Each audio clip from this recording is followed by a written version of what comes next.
click that record there. Josh, you want to... There it is. Get that crunch in. And then...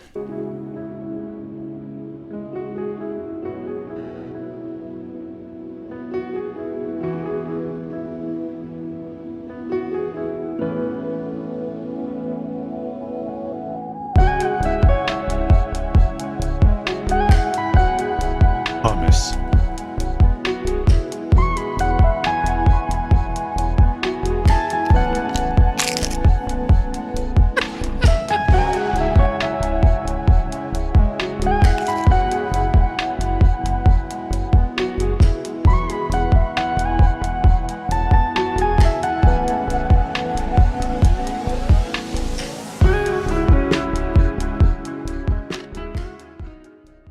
That beat drop, though.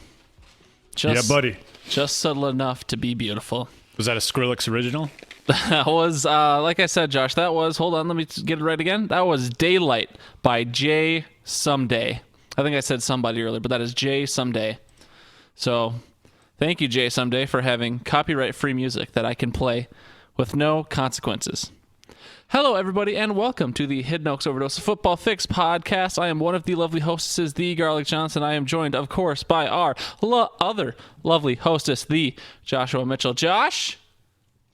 Hi, folks. Nice, you nailed it. We got an email address, hiddenoaksoverdose@gmail.com, facebook.com/hoodpod, 763-220-0402. That's where you can find us. That's where you can say hi. Feel free to do so if you wish to. Segment start times, description below. You know the deal. Levi Oki, thank you so much. At Levi Oki Illustration on Instagram. The man is a wonderkin. Also happens to have beautiful Mexican lips that he will not stop talking about. It's kind of weird, actually. But thank you so much, Mr. Oki. Josh, hiya, darn. Well, Wednesday. How are you? I'm doing pretty good, Josh. I don't want to ruin it, and I think it's probably in the world of psychology, which you can tell me if I'm right or wrong in just a second, but just like when you try and tell people to calm down, they usually do the opposite of calming down. I'm going to point out that you seem to be in a much more chipper mood than last week, which I think is going to be great for the show, but now I probably just ruined it by bringing it up, but I am excited. Hi, folks. It's me, Eeyore. Well, no, you weren't depressed. You were more, I mean, we all have these days. I certainly have mine. Just a little more maybe snippy, on edge, shorter fuse for whatever reason.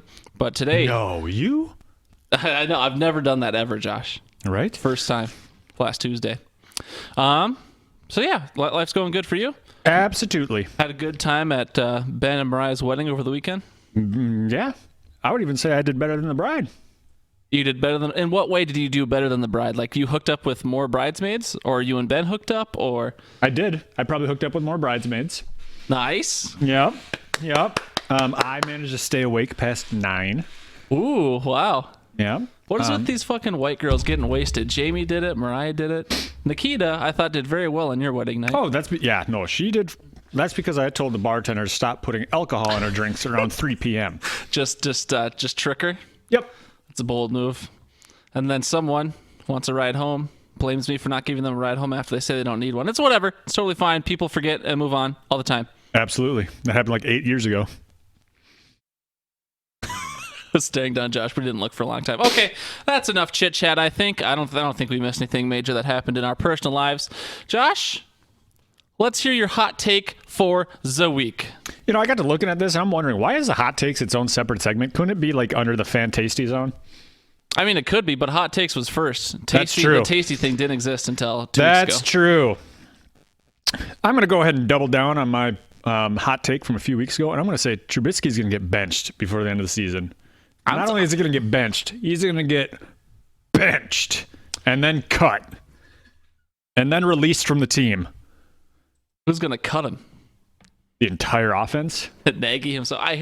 So I listen to the McAfee show a lot. Mr. Pat McAfee, that is. He's a puncher. What does he know? How fucking dare you? I'm just kidding. Second of all, he's been speculating that, well, I don't know if it's been him or he's just been feeding it to the rest of the world through his show, but he's like, yeah, Nagy's doing this on purpose. Nagy hates Trubisky. He's going to leave him out on the field to suck and stink, as Pat McAfee would say, forever. And then he'd be like, yeah, I can't do this anymore. Like, go to ownership or whoever, Ryan Pace, I think. Whoever the GM is that insists on Trubisky and be like, yeah, we can't do it with this guy. I need someone else. So he might not, only for that reason, for Nagy to tank and be like, this guy fucking stinks. Yeah. I mean, you look at it, when you look at them and you think about it, they're the exact opposite of like the 2011 through 2016 Packers. Because the Packers had 11 paper bags on defense and Aaron Rodgers at quarterback, and they were winning games. I mean, it just goes to show how important the quarterback position is, because you get 11 studs on defense, essentially, and then you get a paper bag at quarterback, and you're sitting back there just blowing in the wind.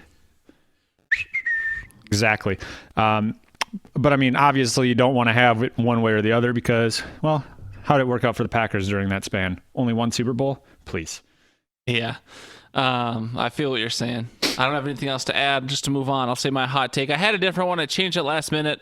Freddie Kitchens gets fired by the end of the season. Big league. That man, basically, the only reason Freddie Kitchens is the head coach of the Browns is because Baker Mayfield came out and said, I like Kitchens. And then whoever made the decision in the Browns organization is like, okay, you got it, Mr. Mayfield. You're our franchise. And Freddie Kitchens is just not up to the task, my friend. He was, a running backs coach until mid through last year? I have no idea. I didn't pay much attention to the Browns other than that awesome parade they had. Yeah, I will say that I read an article today, and we're going to get into it actually in this next section. So this is brought to you by whatever snacks we have, which today is sea salt pita thins and a nearly empty tomato basil hummus. Thank you, tomato basil hummus and sea thins. Ooh, that one didn't feel as good, but that's Strawberry Arnold Palmer. Thank you, Arizona Tea, for sponsoring us as well. Yeah. So key injuries, Cam Newton to IR. That one, we talked about that. I don't know if he's going to retire or if Chicago's going to take a run on him next season, but that would be fun to watch. Someone should take a... I mean, he still got left in the tank. Right. And then I also wrote down the NFC North fandoms because, no NFC North team won, and that's the teams that we care about. Also, Gardner Minshew has been Jewed by the Jacksonville organization. Wow, you just said Jewed, huh? I said chewed. What? I don't know. Okay. And so that brings me to my next point. You talked about Freddie Kitchens, Baker Mayfield. I don't know what rabbit hole I delved down, but I somehow got to an article that was written, and it said that Gardner Minshew starting stole Baker Mayfield's mojo. Now, I don't know enough about Mojo and Wuju or whatever. Well, you got to watch Austin Powers films to know about Mojo. I believe it's the second one where his mojo gets stolen. Yeah, but I just know that Baker Mayfield didn't have enough mojo for Gardner Minshew to steal. Gardner Minshew had so much mojo, it kind of just evolved into what you see. He had plenty of the Joe to mow. Yeah. But yeah, so... I got lost really because I'm sure. So those are the key injuries. Nope. We got no action in the Gmail, no action on the Facebook, and no action in the voicemail box. So those are all Gucci there. And so that was the last thing you wanted to do in the Fantasy Zone, Josh. I don't know if this it is. Okay. All right. Well, then we'll move right into the Week 9 home results, and I'll go first this week. But it's going to take me a second to break down the. Hey, I'm done. All right. So, anyways, Vikings. Oofda. That's we lost in Kansas City, 23-26. It wasn't a woof of a game, but it's disappointing to losing by 3, especially how that game went. I don't really have a structure to what I want to say. Obviously, we always talk longer when our teams lose versus when our teams win, but we punted 8 times. That was fucking brutal. Where our first 2 drives of the game, we went 3 and out both those, and our last 2 drives of the game, we went 3 and out both of those. So there's 4 punts right there. Those are not times we don't have punts. Everyone in this league wants to start hot and to finish well, and we did neither of those on offense at least, and the defense wasn't stellar either. In some moments, I'd say the defense definitely performed better than the offense this week, but we lost. It was definitely a full team loss. Special teams screwed up at the end. It was a complete team loss for sure. The box was stacked most of the day. The O-line couldn't handle it completely. Cousins had like 6 to 8 air balls, which was really not great to see. But Kirk Cousins is average, so that's going to happen, I guess, from time to time. Tyreek Hill was going to get loose. I know he did kind of burn the team, but I suspected that to happen. Tyreek Hill is a freak athlete, so I'm not upset at our defense necessarily for his big performance because it's going to happen when a guy like that's on the field. The defense, like I said, did okay. They had 5 sacks. We had 2 forced fumbles on defense. We didn't recover either of them, though, so that was tragic. We did have the special teams fumble recovery at the beginning of the second half, so that was good. But then again, Colquitt shanked that punt at the end, which helped seal the game. Zimmer, in his continuing efforts to derail the team in key moments, he called a pretty ill-advised timeout near the end. He did a very similar thing earlier this year. Well, essentially, it was first down, we sacked him. Second down, it was like a short gain, I think. And then third down, the Chiefs had the ball and they were in field goal range. And Zimmer, instead of just letting the Chiefs snap the ball, he called a timeout and let the offense reset themselves. And it didn't make sense to me, and it didn't make sense to a lot of people on Reddit. So, it has to be real. But, that was a game where the Andy Reid was not a slouch. We said that coming in, and we needed to score a lot of points to win, and we did not score a lot of points. Is it on? Team has a bunch of losers in Minnesota. So, yeah, it wasn't great. Josh, your thoughts on the Vikes game? I think I found Zimmer's kryptonite, and that's backup quarterbacks. For real, dude. First Foles in the playoffs a couple years ago. Then it was Chase Daniel a couple weeks ago, and then I don't even remember his first name. Kellen Moore, Chad Moore, Mike Moore. Oh, fuck. Matt Moore. Matt Moore. There we go. I knew I was getting closer. You threw me out with all the different first names. It's like, fuck, what is it? Yeah, no, Matt Moore. Exactly. Backup quarterback. So get ready for Tim Boyle when you play the Packers in Week 16. Defense, but that's because we've already clinched the playoffs. So right. Defense, I think, was the bigger issue, not necessarily Cousins. He had those bad passes, but the defense didn't force turnovers. They let Matt Moore and Tyreek Hill kind of run all over them. I'm not saying that they were the reason you lost. It was both sides of the ball. You couldn't get the run game going. My bold prediction of Cook having 250 plus yards last week he had like 90, I think, maybe. Yeah, kind of failed. But hey, hot take this week, Cook gets 500 yards against Dallas. But then, the clock management thing was a silly thing. It wasn't just Reddit. They said it on the radio too, and the radio kind of it trumps Reddit in my opinion. Who said it? Charch, your favorite? Oh God, if Charch said it, then I'd be saying Zim has excellent. Fun fact though, Wabi, yep, he was let go. No longer a Vikings employee. Oh really? Yeah, about time. I didn't know. I guess he seemed fine at his job. He wasn't exciting, but I guess I don't know why they. How many times can someone predict 14-2 and be wrong and keep his job? I don't think he ever predicted 14-2. Every single year for the last 50 years. That's obviously not true. But that surprised me. I guess I didn't know that until just now. Interesting. Okay. Anyways, moving on. Yeah. Packers game didn't happen. So what else did you watch on Sunday? No, I watched the early game, Houston.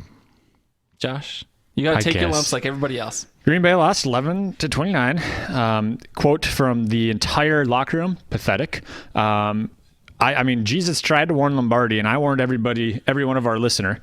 And so it goes directly to that quote. That team came out to play. They were hungry. Even Rodgers said the Packers were very lazy. It was just, the run defense is questionable as Cam Newton's foot. I put that in there before the IR news. And then offense was slower than a fat kid deciding his last meal in prison. It was bad. And so it was just penalty after penalty. The offensive line couldn't stop Bosa or Ingram. And so obviously that's going to cause some issue. There were some moments of positivity. Holding them to 5 field goals, the defense, and they had short field position a couple times. That was great. That's a bend but don't break type of defense. The fact that the Leslie Frazier special, they call that. The fact that Green Bay only put up 11 points is the reason they lost that. But even Rodgers said that they came out very slow, lethargic, somewhat calling his team out for being hungover even. Yeah, I don't think they were necessarily using it as an excuse, but I heard the broadcaster say it, and I heard Rodgers talk about it today. There's something about their travel where they got there late or something. Yeah, they left. They usually get there at like Saturday morning, I think, or Friday evening. They'd have most teams have like a Saturday walkthrough, and then they leave like early afternoon, so that they're maybe like 6 or 7 wherever they're going usually. Yeah, and I don't think they got there until like 10 minutes before game time. Oh, really? Yeah, so the plane get lost, or? Yeah, no, they didn't take a plane. They took Ubers. They took an Uber from Green Bay, Wisconsin to Los Angeles, California. Cross-country road trip, bro. Hey, now it seems like a great time to do it. I think Josh was transitioning out there because he started eating. So, me, Josh, and T text together regularly, and during the I'll take shots of the Vikings, I'll take shots of the Packers, I'll say good things about the Vikings, I'll say good things about the Packers. I had to stop texting Josh during this game because the Packers will get over it. They're a really good team, but they were not a good team on Sunday. It was like I can't be fair here in my texting conversation, so I just had to like stop talking because I couldn't say good things about the Packers because it was getting brutal. But I'm giving credit to the Chargers, of course, because that was the team that the Chargers were supposed to be earlier in the year, and the Chargers always start slow, but usually by like week 6 or 7, the Chargers start picking things up. Maybe week 8 at the latest. A week 9, good game against a great team is kind of a late bloom for the Chargers, but they're unlucky every year, so we'll see what they do. What I write down. While above average and calm almost always, Rodgers is still human at the end of the day, and just like any other quarterback in this league, pressure is going to ruin your mojo. Bringing mojo full circle. So, when Rodgers gets guys in his face like Joey Bosa, Melvin Ingram, I think is his name, on that Chargers D-line, Rodgers not going to have a good day when he's getting knocked on his ass or getting guys in his face, even if he's not getting knocked on his ass. So that wasn't good. But there was no turnovers in the game. I thought that was interesting. You'd think it would be a game where the Packers kind of beat themselves, and not necessarily. It's not like they made a lot of mistakes other than just not executing plays. But, time of possession, 35 minutes for the Chargers, 24 minutes for the Packers. So full extra 11 minutes for the Chargers, keeping the ball out of Rodgers' hand and getting in his face. A great way to beat him, and that's what the Chargers did. Yep. There's only one undefeated team in the NFL. That's true. That was a good Thursday night game. I watched maybe a quarter. That was a good transition, Josh. I like that. Yeah.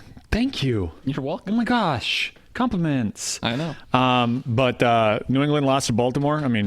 I think I saw it. Your original hot take was Baltimore's going to lose to New England in the playoffs. I could see that coming. Well, yeah, that's Belichick does not forget about a loss like that. He'll come back and be like, no, I think he has a tattoo of every loss on his body. So that's why he wears those big hoodies to cover. No, when he starts wearing sleeves is when you know he has a problem. He ran out of surface area. Exactly. I thought it was interesting that Kyle called it.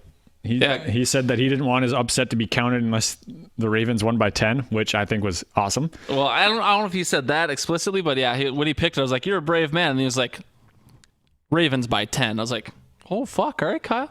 Yep. I already talked about NFC North taking a bye. Although it is still, even though the Vikings and Packers lost, I still get joy out of laughing at the Bears' struggles. I called it. I called it. Arizona, they tried to make a game against San Francisco. Kenyon Drake had a lights-out game.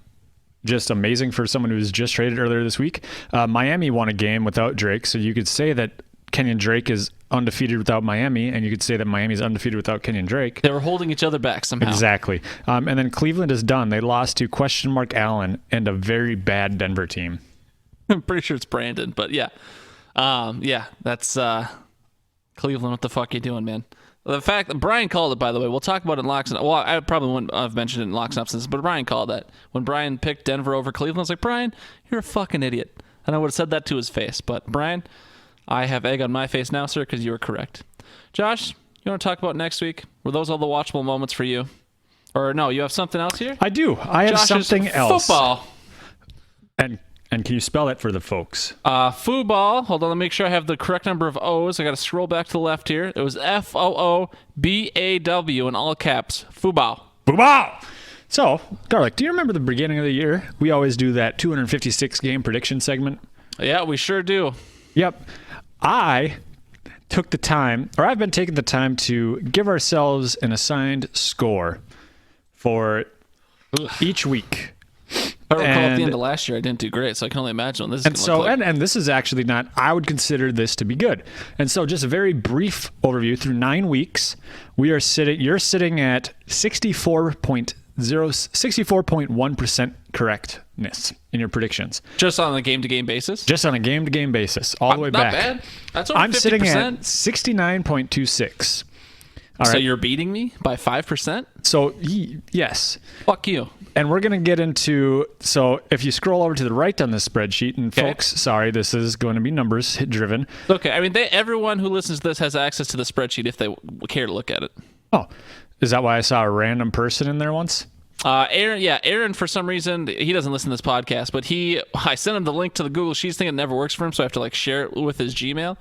He doesn't have edit access. The only person who has edit access for some reason is fucking Walters. God damn it. But So on a week by week basis, we have, I have it sorted in yours for kind of worst to first as far as your overall week by week projection. So when you went through all 16 games, if they won or lost that week, that's your percentage of accuracy.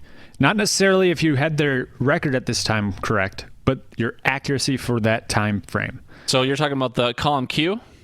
Just to make sure. I know this means no one else means the one that's the one that you have highlighted. Okay, yep. So I'm saying the two next to each other are percentages. So column Q is what you're referring to currently. Yes. Weekly picks. Okay, so I'm doing the worst with the Bucks. Yep. So your worst is the Bucks right now. Oh, no one's at 100. Damn it. Not on yours. I was hoping to have one. I, on the other hand, have a team at 100. It's just because you picked Cincinnati 0-8. It is because I had Cincinnati at 0-8 at this point. If you want to look at some of the other ones, I have Seattle 88.9, New Orleans at 88.9, the Miami Dolphins 88.9. And then we get to the 87.5s. I mean, that's your highest with New York Jets, Cincinnati. But where it is different is where I did good, you finished a little bit different. But I have the worst record because I had the Chargers at 8-1 at this point, and that is only 33% accurate throughout the weeks. My next two are tied for your worst. So kind of, I would say we're pretty close across the board there. The next one, the column to the left, is the percent error. And if we were to sort by that, which we could if you wanted, but I don't want to take time because life is hard. Yep. That's the percentage, their win percent compared to the projected percent. So if you have a 0%, that's the percent difference between what they're at right now for overall record and what you projected them to be at this point. So I guess we should sort it because then we could find out how many teams, because we do have quite a few teams that are dead on. I know I was dead on with the Atlanta Falcons from earlier, but I'll let you take control and sort it because I seem to have lost that control off the top of my head. So we'll vamp here. And again, this isn't interesting to anyone else, but Josh and I go through and predict 256 NFL season games. So before the season, right? So the injuries, trades, all of that jazz. It was like preseason week 3 or something. So like there's still injuries, there's still things that happened. Anyways, all right, there we go. Ooh, so I am perfect with 3 teams. Oh fuck, you're perfect with 6 teams. I'm perfect with 3 though. I'm still happy about that. Yeah, and what's funny is that your 3 teams that you're perfect with, one of them you've only gotten 50% of the weeks correct. So where they've won a game, you've projected them to lose half the time. Well, I mean, yeah, that's Pittsburgh though. Pittsburgh was supposed to be a much different team. Right. It's still 4-4. Yep. And so the only team that I'm 100 on is Cincinnati. At 0-8. Yep. Oh, man. Poor Cincinnati. All right, that's cool, though. So I'm perfect with Pittsburgh, Denver, and Atlanta. And weirdly enough, I mean, all our good teams seem to be bad teams, except for, well, no, I mean, you're more of a mixed bag. All my teams that I was accurate with are bad teams. Yeah, I had Tampa Bay at 0-8 at this point. That was a little off.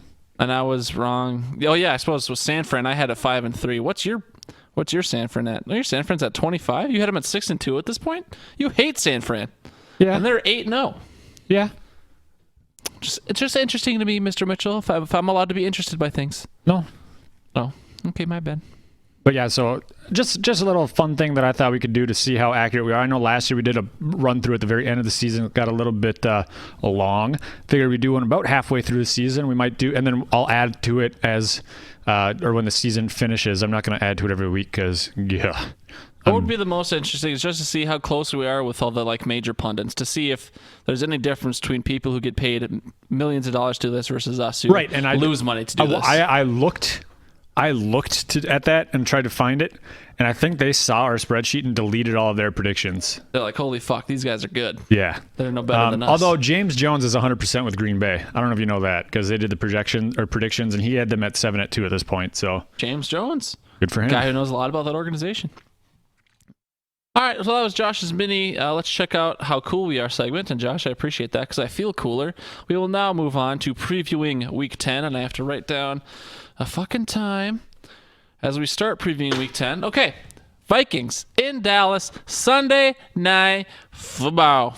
Sunday. This game is a must-win. Dalvin needs to shred them. Stefanski needs to adjust if/when needed.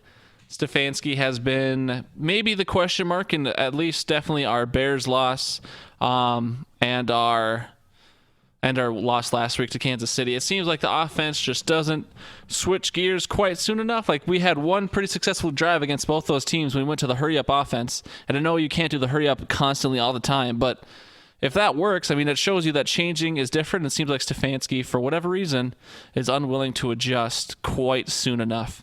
But so bigger picture, I said this game is a must-win at the beginning. Bigger picture, Vikes will have zero success in the postseason unless we are at home, saying we need to win out. This week was a great opportunity for the Vikings to tie the pack. Of course, they have the division on us, but if we have a better record than the pack, the division record doesn't matter. So this was a great opportunity for us to tie the pack. We didn't do that. Luckily, the pack lost, so we're still where we were, but we will not, this Vikings team will not go into New Orleans or Green Bay or Dallas or San Fran or Seattle or whoever else might win a division. We will not go into their home in the playoffs and win. Plain and simple. So this game starts like a must-win streak of games, and it's a must-win. We got to win the division from the pack. Otherwise, we'll go 1-0 for sure. Those are all my thoughts. We got to win. Skol. Yeah. I mean, it's Cousins in primetime versus a team with a winning record. That whole concept's been paraded around for decades, it seems. And so it'll be interesting to see what happens. Are you going to get a Cousins that proves the haters wrong, or are you going to get a Cousins who historically has shown up and just crapped his pants when he realizes everybody's watching? I mean, he generally loses those games. It's not that Cousins is ever bad, though. Like, his statistics are fine, whether it's garbage time or not. It's just that he doesn't win or he has, like, a bad moment. So okay. It's not like he's going to flounder the whole game, I guess. Right. So you're saying if he gets sack fumbled once, and then throws one pick, that's okay? It depends on what I guess the situation. Right. I would say if it's like early in the game and the Vikes bounce back, if it's like, remember, I mean, we were texting back and forth in the KC game. It was 23-23, 2 minutes left. It was like, I mean, this isn't true because it's a team game, but I was like, oh God, our fate rests on the shoulders of Kirk Cousins is what I said, I think, or something very close to that. So if he throws a pick in that situation, then yeah, the stigma continues. Okay. No, I'm just curious. I mean, I have obviously got to watch the game and see what happens because anything can happen. And so you just know that they're going to bring that narrative up during the broadcast. 100%. I mean, this is going to be Chris Collinsworth and Al Michaels. I forgot his name for a second. So, yeah. Green, and that's really all I had. Did you have any more to add to that? No, I mean, it's a must win. Vikes got to do it. Let's go, baby. I mean, this is not a must win for Green Bay, but I'm going to say it is. It is a home game. They're playing the 5-3 Carolina Panthers. At this point, it's the 5-3 Christian McCaffreys because he is their offense. For the 7th time this season, stop the run, you turds. Last week, we let LA run all over us. We lost time of possession. We lost the game. And then Rivers had the opportunity to throw the ball because they were so focused on the run half the time. 10 in the box for McCaffrey and put 3 spies on him. I do not care if you have single-man coverage on 4 wide receivers. Maybe if we do that, we'll hold them to just under 250 total yards. If you're lucky. Yeah, if we're lucky. Offensive line, the note I have, wear cinder blocks on your shoes to stop from moving early. The false starts against LA had me furious. I mean, if they did that and they didn't move at all, they'd still be as effective blocking as they were in LA. So it's not like it's much different for the offense. It's just it eliminates those penalties. That's really all I had. I'm going to say it's a must-win to kind of right the ship, even though one game loss isn't exactly tipping the ship over. But when the division's as close as it is with Minnesota, all it takes is Green Bay to lose and Minnesota to win for things to, momentum to shift, essentially. Right.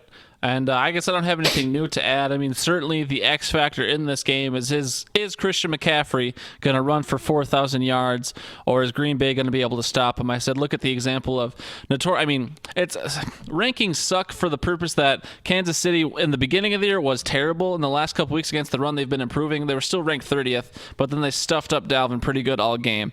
Packers struggled against the run early. That doesn't mean they're going to struggle this week. We can see that a team that is quote-unquote notoriously bad at stopping the run can have a great week against a great runner. That's going to be the X factor in this game.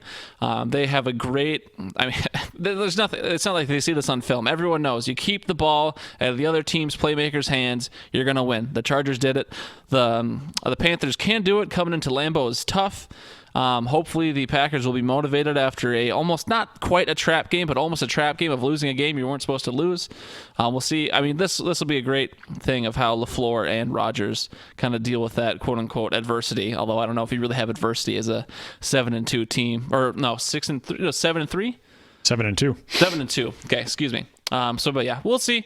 And the Panthers could win, but they have to. It's certainly harder for them to win. So that's all I have. Yeah. Any other tingles and jingles? Oh, Josh, there'd be some tingles and there'd be some jingles this week. We're both excited, I think, for the Thursday night game. I've sort of rubbed you off enough to make you interested in the Chargers. They play the Raiders on Thursday night. It's in Oakland, which makes it just kind of a little more spicy. I like both these teams. If they could both get a win, that'd be great. We'll see what happens, though. Detroit plays Chicago this week, so that'll be exciting. Just because it's a divisional matchup. Both teams are bad. Currently, Chicago's favored, I think, just because it's in Chicago. But I'm pretty sure Detroit will win that game. Josh, you wrote this one down. Talk about Atlanta, New Orleans. Yeah, I mean, I wrote that down. I think, Atlanta 1-7, New Orleans 7-1. The records don't hint at a good game, but it is a division matchup. All those are always fun to watch. So they see each other regularly. We've seen it before in the NFC North. Teams that have opposite records like this, they can still be good, close games. I don't think that's going to be the case. I think that New Orleans is going to stomp Atlanta. But I have a friend who's an Atlanta fan on Facebook, as well as a New Orleans fan, because they're both from down there. And it's always fun to watch that kind of altercation between the two of them. So I'm actually looking forward to that more than the game. Right. I mean, yeah, I think that's a great element to be excited for. On paper, I personally think this game's going to be a blowout, and it should be. But those divisionals games, I mean, you see those opponents a lot versus, we play the Kansas City Chiefs and you play the Chargers once every 4 years. This game's a little different. So it could be crazy. I don't think it will be, but we'll see. And then San Fran plays Seattle, another divisional game. Yeah, I added that one in this morning after doing the other ones yesterday, because I didn't realize that they played each other. And first time of the year, too. I'm just going to go ahead and say it. That is the game of the week. Ooh, is that America's game of the week, or is that the Overdose's game of the week? That's the Overdose's game of the week. Nice. How many America ain't got none on us. How many people do you think will overdose during that game? Depends on who's winning. So which what's the population of each city? Which fan base is more likely to overdose if they're losing, Seattle or San Fran? I would say San Fran. I think Seattle. I think Seattle is. I think they're excited to have this opportunity. Because quote unquote they haven't played anybody. Right. And so this is going to be Seattle's opportunity to prove themselves up against an undefeated team, and this is San Francisco's first test, essentially. Right. And so San Fran, Jimmy G, I've always been ragging on him. He had a great game last week. I can't deny that. And so I mean, it'll be interesting to watch. I'm excited for it. Josh Gordon's on the Seattle Seahawks, so go Seahawks. Skol Seahawks. I don't even know what the chant is. They're all about the 12th man, so I don't know if they have a chant, but it's the 12th man deal. Yep. So I think it's hilarious. I think it's funny that JG12, he has it tattooed on his body, goes to another team where 12 is a retired number and you can't wear it. So, I mean, not that the Patriots had a retired number, but I mean, no one's taken 12 from Brady. Well, if someone were to do it. I also found it interesting that I listened to the radio that Russell Wilson was pushing Seattle to get Antonio Brown. I mean, I think he just wants not that Tyler Lockett's bad. He just wants obviously a big name receiver. But True. And but I mean, having Josh Gordon sign with them, they're instantly a better team. Say what you will, he's better than their three right now. They're three wide out, not their top three. Because I was going to say Tyler Lockett and DK Metcalf have both been pretty solid this year. Yep, and I think that Metcalf, being a rookie, he's gonna. I think that he's gonna slide into the number 3 role, give him a little bit more opportunity to build confidence. He's been having great weeks back to back now. But Josh Gordon is a vet in this league, so I think he might see a little bit more snaps and a little bit more usage, even if DK has maybe not usage, but he'll see some snaps in that 2 spot. Yeah, we'll see. I mean, Josh likes to think I hate Josh Gordon so much. I just hate how much I feel Josh exaggerates about Josh Gordon. So I try and tamp that down. Josh Gordon has the ability to be great. We've all seen incredibly talented. He hasn't done it in a while though. I think he had maybe one good game with the Pats this year, maybe 1 or 2 good games with the Pat last year. So I mean, yep. No, and I mean, I'm willing to let the guy do great things, but I won't believe it till I see it. No, and I'm not saying that he's going to be like the guy over DK Metcalf. I already know Lockett's going to be the guy, but if he gets integrated into that offense, I think that Russell Wilson having 3 weapons of that potential is going to be dangerous. It's certainly a chance to be something special. I agree with you that there. All right, Josh, you got anything else you want to talk about for Jingle? How about some locks and upsets?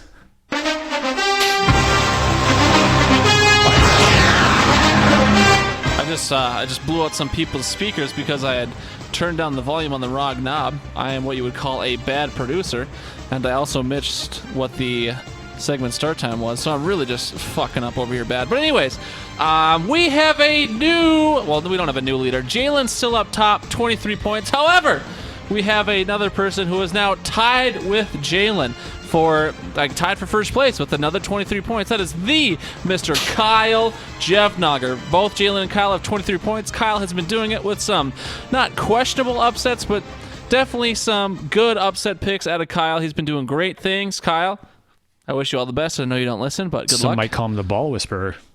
The ball whisperer? Is that the football whisperer? The football whisperer. Ball whisperer for short. Bow Whisperer. I don't think anyone's ever called him that, but I suppose you could trademark it right now if you want to. So Jalen and Kyle are tied for the top, so we'll see how they do this week. T is still in second. He's only 1 point back. He's been right there in the number 2 spot. I guess he's technically in third now, but he's been right there 1 point back pretty much the whole year. Brad somehow in fourth. Then you got Nikita, Brian at 18. I'm at 17. Jordan, Josh are at 16. Then we got Walters, Jesse down there 15. Eric's 14. Derek 13, and Aaron 12. Josh and I kind of continue to slide down after having success early, but I'm thinking week 12 is when we're going to open up to 2 upsets, Josh, because it hasn't gotten crazy out of hand. Aaron, the guy in last place, is only 11 points back, which is, 4 weeks, technically? I think 12 is a fair opportunity, yeah. Right. So I think that's when we're going to open it up for the kind of few people that play locks and upsets and listen. But it's an exciting leaderboard so far. Josh, what you got this week? I've got New Orleans as my lock over Atlanta. We talked about that being a good game, potentially close. It's not going to be. That is my lock. My upset, I have Carolina over Green Bay. It worked for me 2 weeks ago, projecting KC over Green Bay with the Green Bay getting a win. So if I lose it this week, I don't care. So at this point, you're not necessarily trying to win the $140. You're just trying to get Green Bay more wins. Yes, but I'm cheating. I'm cheating. That Roger Goodell hit me up. You can only do that every other week, though. So that means you guys could lose every other week. What week can I hit him on 16? You can. I don't know. So you can hit him again on. Yeah, you can hit him. So it'd be 12. It'd be all the evens: 12, 14, and 16. You son of a bitch. That wouldn't be an upset though, because we would not be favored in that game. So you'd have to pick him as a lock, I guess. Yeah, because Minnesota will very unlikely be favored in Week 16. Okay. Even though actually it's at home. I don't know. We've talked about this too long, but we'll see. This week I've also got New Orleans over Atlanta. Stone cold lock of the century. How come you get a sounder? What's that? How come you get a sounder? Do you want one? Find one. Send it to me. I'll play it. I got one. Yeah, okay, well, the Vikings are terrible. Fuck you, Josh. Go back to your road blow. And then for some reason, I think it's only because the game's in Chicago. Chicago's currently favored, so I got Detroit over Chicago as my upset. I guess we'll see, but Mitch Trubisky is bad. Eric says Green Bay over Carolina. Oh. Yep. And isn't that how it not worked out for you last week? Or no, it was Aaron. It was the last place. It was Derek and Aaron both had Green Bay winning last week. Eric's is pretty close to last third place. To last. So yeah. Nikita, your lovely wife, also has New Orleans. She has Minnesota over Dallas, so she's going with the homer pick. I like it. I didn't want to pick Minnesota. I think I've avoided picking them almost every week. Mr. Walmers himself has Baltimore over Cincy. He has a lock. That's a good one. And then he also has Minnesota over Dallas. So I think some of us here are trying to will them to success this week. T, New Orleans over Atlanta, Detroit over Chicago. So me and T are the exact same. Mr. Brian Knupp.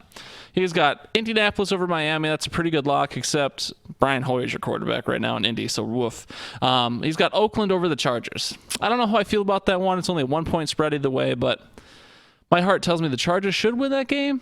But John Gruden's no slouch, so we'll see. Josh, how do you feel like the locks and upsets is going to finish for you? Think you'll be able to sneak back up there or no? Absolutely not. No? Okay. I gave up week 3. The week you went 0 for your 3 points, 0 for your 2 picks.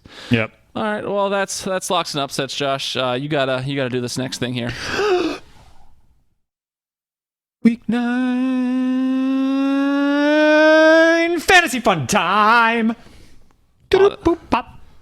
I feel like with as much energy you put into it, we should save a sponsor for after that, all that effort you put in, but we blow our load of sponsors early. Yeah, I have nothing near me. Okay. Grain of salt, I will start this week because I turned the ship in the same direction. I went 3-2, getting a win in 2 leagues I didn't expect to get a win in, one of them by 0.2 of a point. Lost in both the redraft and the dynasty league. Brian wanted an excuse as to why I lost. I was going to bring it up if you didn't. You lost to Brian in the redraft league, like you said. No, I didn't. I lost to Robin. Oh, and then I lost to Brian. I didn't. No, I think you did just lose to Robin. I don't know. I just lost to Robin. Oh, yeah, I guess why Brian. I'm curious why Brian was so interested. in that. Because last week I had an excuse as to Devonta Adams not in. Oh, sure, that's right. And you lost to Brian the week before then? Well, I don't know. I don't remember. But yeah, no, I got sun in my eyes this week. Oh, that's what the sun was in my eyes. I missed a couple things, and so it really led to me having a downplayed team. But just go ahead. Yeah, I mean, I'm just gonna go ahead and throw this out there. Brian's kind of on the hot seat right now because my vote is to keep him in the league next year as well. So you're changing your vote to going Pro 12 or Pro 14, Josh? I haven't decided yet. Depends on how nice Brian is in his next email. We haven't heard from him in a couple weeks. I think he's scared of you, Josh. I think he doesn't want to jinx his success. He's on a 4-win streak, I believe. That's true. In the redraft league. Yep. So go on. Your turn now. Yeah. So I mean, I think at 8 teams, I should have accepted this fact much earlier in the year, but I'm not going to have an 8-0 week being in 8 leagues. It's just not going to happen. My best week was week 1, 6-2. Since then, I've been right in the middle. No more than 5 wins, no more than 5 losses. This week, I was on the positive side. I went 5-3. Lost in my most expensive week, so that's a little brutal. I have 4 in a row in my second most expensive week, so that's good. Started out 1-4. I'm now 5-4, so that feels good, man. Overall, 39-33 on the year. So when you listen to my fantasy advice coming up, take it with a grain of average salt. Yeah. So, top performers of the week. We've got quarterback Russell Wilson, 39, Jimmy G, 29, and Lamar Jackson. I almost called him LaShawn Jackson. 28.5. Running backs, Christian Cheat Code McCaffrey with 37.5, Kenyon Drake, 28, and Melvin Gordon with 26. Wide receivers, we've got Tyler Lockett, 40, Mike Evans, 36, and then another Seahawk, DK Metcalf, 27. Tight ends, we've got Zach Ertz, 25, Noah Fart, 20.5, and George Kittle, 20. You have an absolutely breathtaking hiney. Although one of Ertz's catches potentially should have been overturned because he punched a guy in the face and it didn't get called. Did the guy have it coming, though, Josh? Probably. I think he insulted his dog, so he probably should have done more than that. Is Zach Ertz John Wick? Have you ever seen them in the same place at the same time? I have not. Keanu is Zach Ertz. Confirmed. Sorry. All right, so Josh, after we do the top performers of the week and breathtaking high knees, we talk about studs and duds. And tying back into the top performers of the week, my stud last week was Tevin Coleman. Okay, I was like, oh man, this Eric's guy from fucking Latvia. I essentially took advice from some guy in a country most people didn't know exist. Fucking Eastern European nonsense. Okay, I was like, oh yeah, Tevin Coleman. You know, his other 2 running backs are banged up. He should have a great week. He's projected 16.5. That's pretty good. But you know, I think he has a great opportunity. Nope. Tevin Coleman puts down fucking 5.6. Josh, do you remember who my other stud pick was going to be? Who it was before Tevin Coleman? No.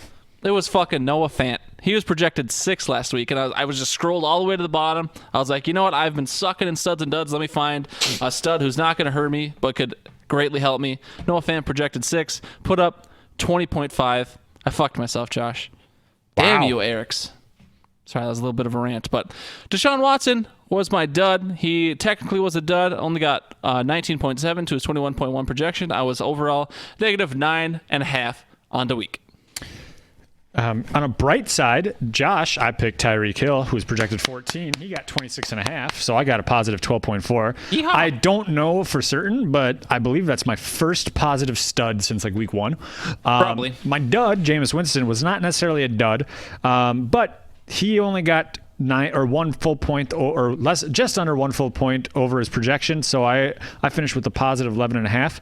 I was a little worried because he was sitting at like 18 at halftime. So thank you, Jameis, for having a bad second half. Thank you, Jameis. Eric's fucked me. He had Tevin Coleman, negative 10, or negative 11, essentially, on the week for his studs and dud. Kenyon Drake was his dud. Eric's had a really bad week. Kenyon Drake outscored his projection by 16. Overall, Eric's was negative 27.5 on the week. Nikita had Cole Beasley, who had a touchdown catch on the first or second drive of the game as her stud. He did not do anything else after that. Finished with negative 0.6. But she had Adam Thielen as her dud because she punched him in the thigh pregame. I think she did. And he went out there, played a couple plays. We saw Kirk Cousins throw the ball so he would get injured. And he got a 0, giving Nikita a positive 13.7 on the week. Good job, Nikita. Walmers, he nailed it with Devin Singletary, projected 9.6, actually got 23. Marvin Jones, though, not so hot. He was projected 13, actually got 26. Overall negative, or Jesus, I can't even put sentences together. Overall, Walters was just a cunt hair positive this week at 0.4. Wasn't that the last of the regulars? It's last of the regulars. There's only Brian left. I didn't realize Brian was still on theirs. Brian had Cole Beasley as well. He, as we talked about, got negative 0.6, but then his dud, Mark Ingram, got 14.4, netting him a negative 3.4 total. Brian has one good week, and he's been negative the last 2 weeks. Not so easy, is it, Mr. Brian? Yeah, no. So now we're going to go and we're going to look at the original 5 scoreboard. Okay. Because I would not get a chance to sleep in my bed if I didn't bring it up. You have to. You have to. At this point, Nikita is first overall with positive 16.4. Garlic is in second with 5.3. Josh is hovering in the middle, kind of dead even between last and first at negative 6.6. Walmers is where he belongs, negative 23.5. And Eric's is bad at negative 23.6. So they are literally neck and neck for last place. They're trying to out-lose each other, I think, at this point. Sarcastable. Sarcastable? Oh, that's the wrong thing. South Park. I was thinking South Park, but I was thinking of the Little League where they try to lose so they can enjoy summer. Oh. And then I got it mixed up with Sarcastable, which is the football episode. So, Get your shit together, Josh. South Park references on the show are important. Okay? If we were to toss Brian Matt in the Stone. mix, Brian would be in first with 34.3, but he cheats because he has 1 week of 40.5. And he's only played for 3 weeks so far. He is playing this week as well, but he has a smaller sample size. Yeah, speaking of this week, who do you got? This week, Josh, I'm not going to fuck myself again. Even if I do bad, it won't hurt too bad. Olabisi Johnson, 5.5 is my stud. He gets 2 catches for 40 yards. He outscores that. Zeke, I got as my dud. It's probably going to hurt me in the end, but Zeke's projected 19.8. He's going up against a Vikings defense that I hope can do something to stop him. So we'll see. I'm going bold. My stud this week, Christian McCaffrey, projected 25.4. As we talked about, he's playing the putrid Green Bay run defense, and he's the only offense on that team. He should put up that on the first drive. My dud for this week is Nick Chubb. Kareem Hunt's coming back into the fold. Not sure what his usage is going to be, but it is going to cut into his usage, I feel. And as we've found out, the Browns are bad. He's projected 17.6. Yeah, the Browns are done this year, dude. Eric's has Eric Ebron keeping it close to home. He's only projected 7.3, so he's got a good chance there. He's got Juju as his dud. I guess Eric's, like everyone else, doesn't like what he's seen out of Mason Rudolph. That's not quite that big of a dud, only projected 11.5, but we'll see what Juju does. Nikita has Latavius Murray as a stud pick at 9.4. It's possible. They're playing a terrible Atlanta team. Terrible. And they might be slow to bring back Kamara. Yep. And so I think that's a good pick there. Chris Carson has her dud going up against the San Fran's defense. That's a good pick as well. 14.5 is his projection. So, yeah, I like those picks. Yeah, Walters has got Josh Jacobs as a stud going against the Chargers. The only reason I don't like this one is because Thursday night games are traditionally wonky besides the Packers-Philadelphia game earlier this year. So I don't think Josh Jacobs will quite get there, Walters. So I don't... Who the fuck is calling me? Unbelievable. No respect. Sorry, Mr. Jordan. I can't answer right now. Reset. Walters has Stephon Diggs as his dud. Projected 14.6. I like this a lot, only because I saw that Adam Thielen is going to be probably out this week. So Stephon Diggs is going to get all the attention. Olabisi Johnson's not going to get a lot of attention because his name's fucking Olabisi. So as long as his last name's Johnson. Only idiots have the last name Johnson. Right, Garlic Johnson? Right. Fuckface. But anyway, so assuming Adam Thielen doesn't play, I think Diggs is actually a great dud pick, unfortunately, for my favorite team. Brian has David Carr, quarterback for the Oakland Raiders. David Carr, huh? I'm just kidding. Derek Carr.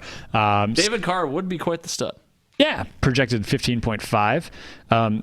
Dud, Albert Wilson, projected 9.2. I want to bring this up only because originally he had... I don't even remember what his original dud was, but it was Christian McCaffrey. Okay, and then he texted me today. He's like, I want to change my dud pick to a thing called Albert Wilson. I thought just the way he said it was funny. That is pretty funny. Haha, so funny. Ha, ha, ha. That's all we got for studs and duds this week. So, Brian, good luck.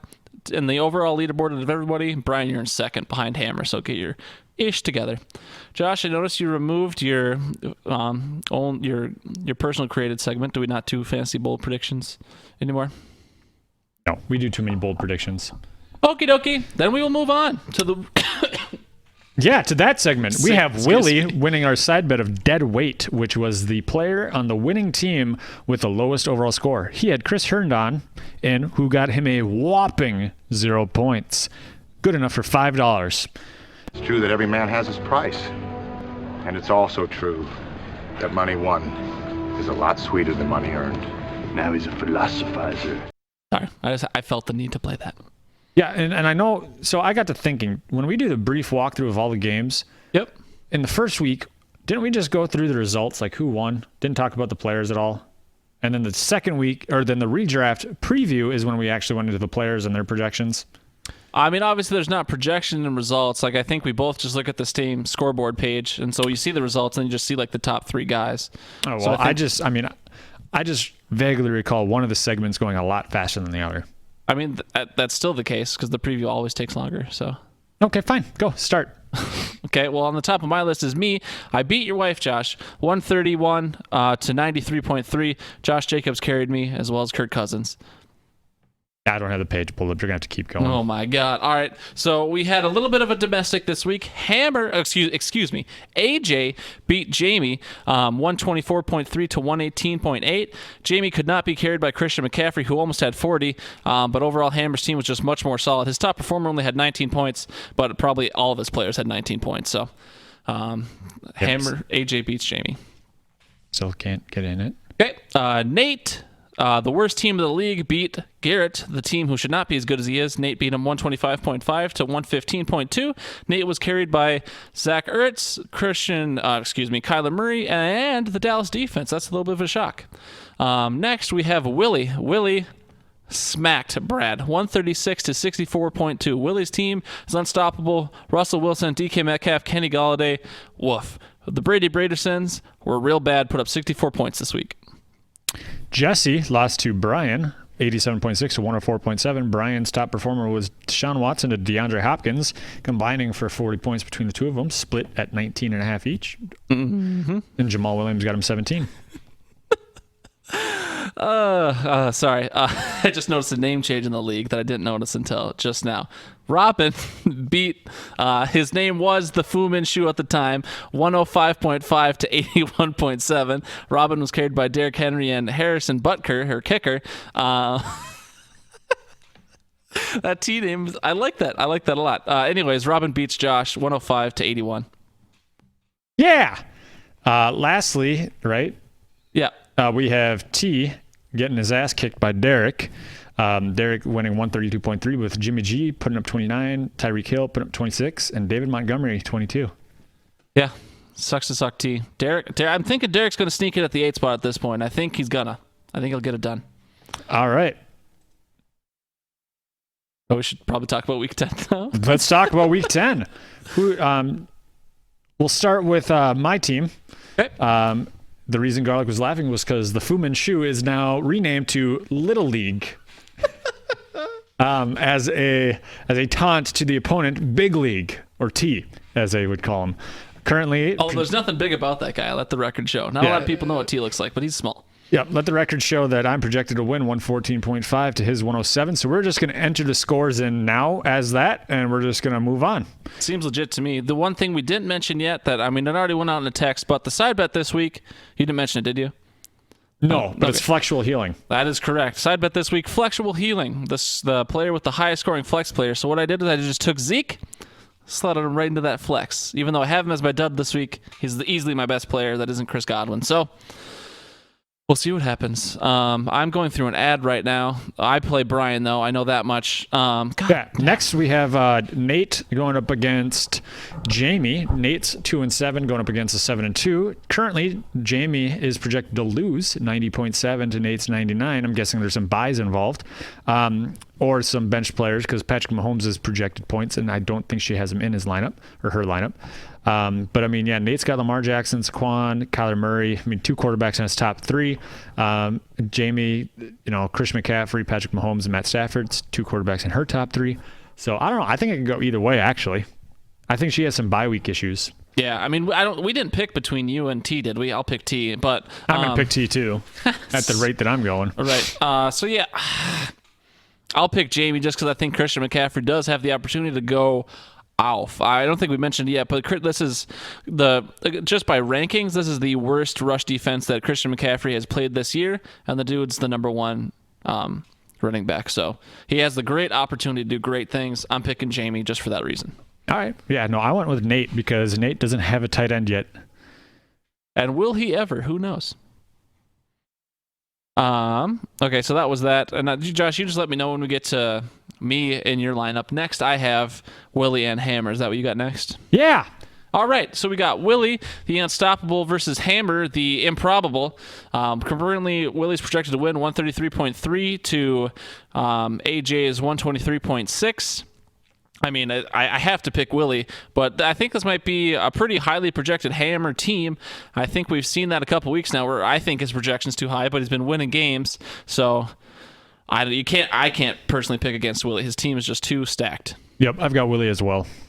Yeah, so I feel bad for whoever plays Willie just because their segment's more boring, but Willie's team is just godly. Yeah, so. Next I have Garrett going up against Jesse, the Butt Buddies. Currently, Jesse's projected to win 123.1 to Garrett's 108.6. Shocker. I think that Jesse's going to win this one, just because I agree I don't like Garrett's team. Yeah, he's certainly, this is the Bison Bowl. Garrett has won more games this year than I thought he would. He's 4-5. Jesse's 6-3.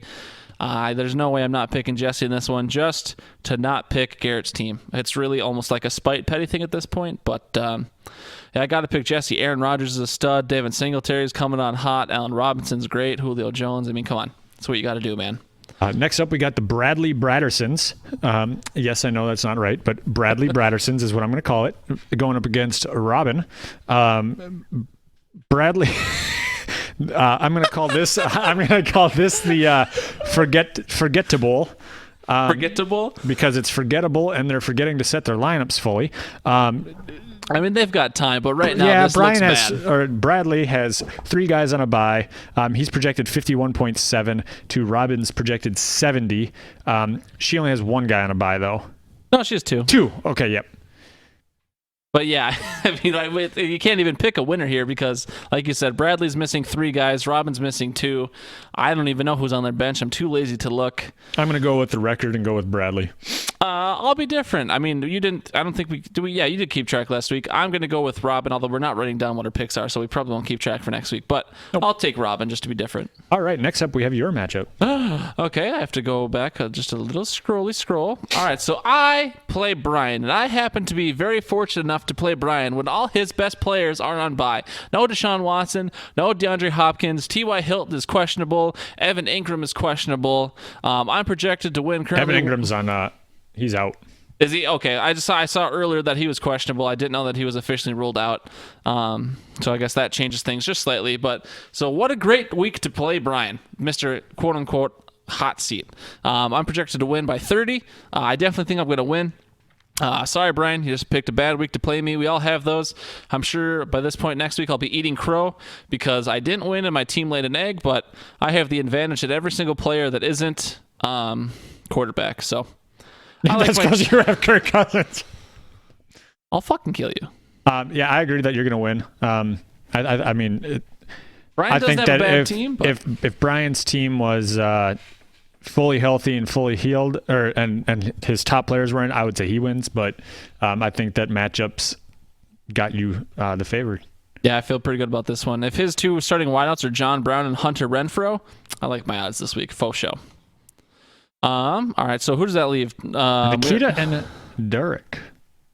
Yeah, like I said, I think Derek's going to sneak into that 8th seed, and to do that, he's got to keep winning. So, I mean, he's got Drew Brees, who was hot to trot right before the bye. David Montgomery's not so great. Odell Beckham's questionable. AJ Green, though, I think Derek's been holding on to him this whole time. We'll see. And Tyreek Hill, I think Derek's paying attention. He's got Tyreek Hill in his flex. Tyreek Hill could be I think that's going to be the flexible healing right there. So I'm picking Derek over your wife. Sorry, Nikita.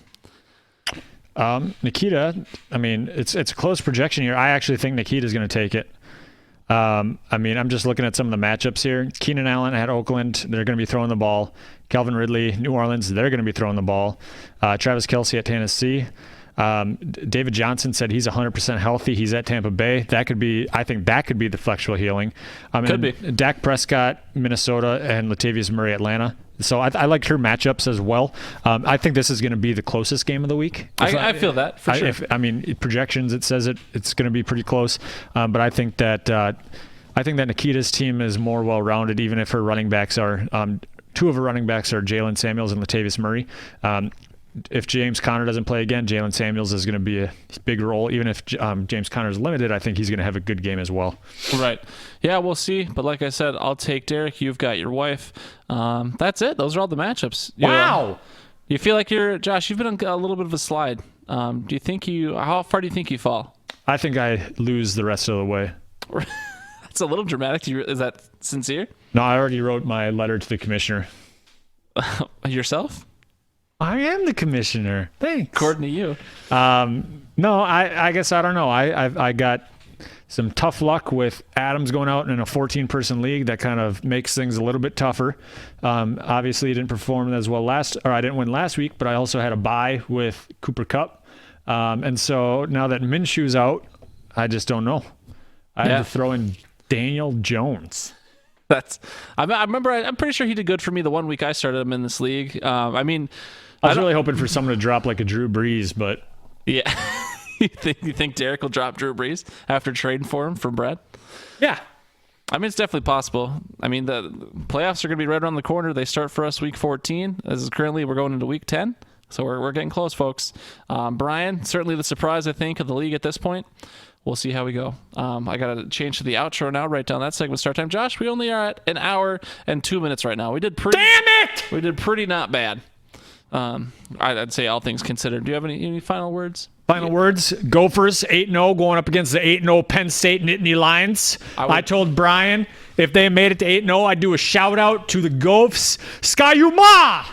Yeah, PJ Fleck got a 7-year extension. So row the boat gently down the stream. Row the boat gently down the stream. I think Josh is detarded. Josh, thank you for welcoming me in your home. Thank you, Nikita, as well. Kaya Odin, fuck off. Nikita, thank you for listening. Ryan, Eric, Jamie, Levi, Zach, Brian, Hammer, Brad, Jesse, Jordan. We love you so much. Josh, get the fuck out of here. We appreciate you. We love you. HiddenOaksOverdose@gmail.com, Facebook.com/HoodPod, 763-220-0402. Hit us up. Josh, it is time to go to sleep. Good night, folks. Everyone probably listens to this in the morning. They're like, just fall asleep on the drive to work. Safety, by the way. I farted there when you were, whatever you were doing. I don't know.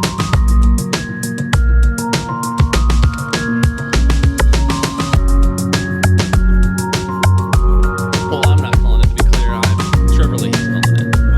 We're currently on air.